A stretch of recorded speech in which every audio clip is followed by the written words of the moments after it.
కృష్ణ జై.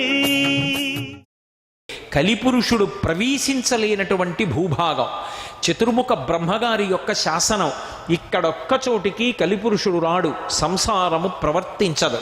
అందుకే ఇక్కడకొచ్చి కూర్చుని జపం చేసుకుని ధ్యానం చేసుకుని భగవత్ కథలు వింటూ ఏవో భగవత్ కార్యాలని నిర్వహిస్తూ యజ్ఞయాగాది క్రతువులు చేస్తూ ఉంటారు.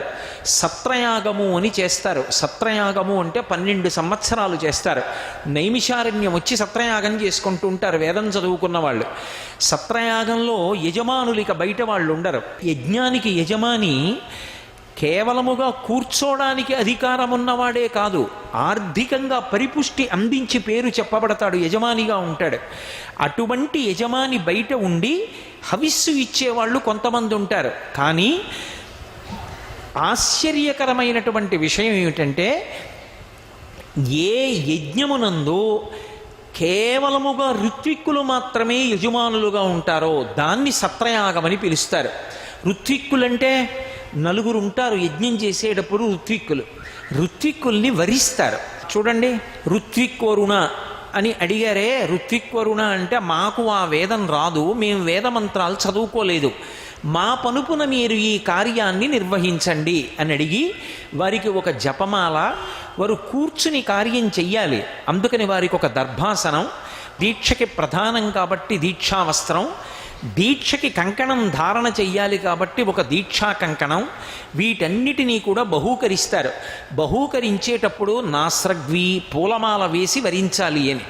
అయ్యా మీరు మా కోసం ఈ కార్యం చేసి పెట్టండి, మీరు ఆచార్య స్థానంలో కూర్చోండని నలుగురిని నియామకం చేస్తారు.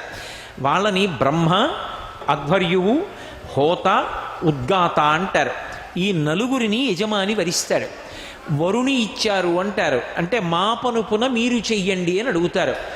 ఈ నలుగురు కలిసి ఎక్కడ కూర్చుని యజ్ఞం చేస్తారో దాన్ని యజ్ఞము అని పిలుస్తారు, యాగము అని పిలుస్తారు.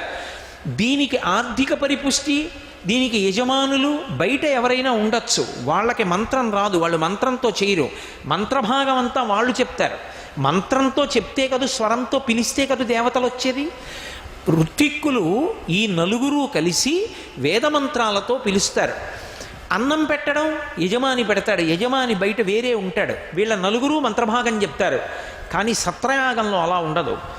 ఎవరు మంత్రభాగం చేస్తున్నారో ఆ నలుగురే యజమానులుగా ఉంటారు. అంటే అది 12 సంవత్సరాలు చేస్తారు. 12 సంవత్సరాలు యజ్ఞం చేస్తూ ఎంతమంది భోజనానికి వస్తే అంతమందికి భోజనం పెట్టాలి. సర్వం శ్రీ ఉమామహేశ్వర పరబ్రహ్మార్పణమస్తు. స్వస్తి.